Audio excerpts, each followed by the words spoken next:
Hello, I'm Dr. David Berv, and we're here at the Float Zone with Jeff, who's participated in one of our clinical case studies on chronic low back pain and floating. And so Jeff's here to share a little bit about his experience.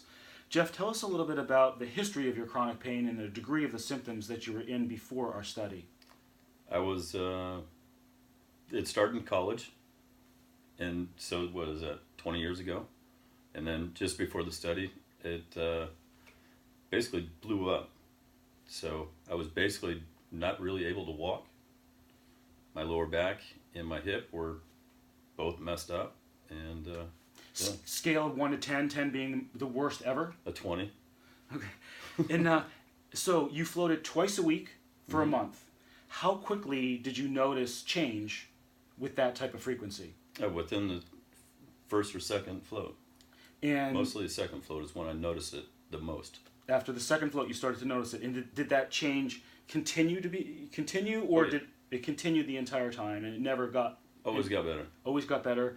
And then at the end of that, at eight floats, you had a number of other changes, including your emotional state too. And we know that pain and emotional state are very closely tied together. Tell me about the changes in your emotional state.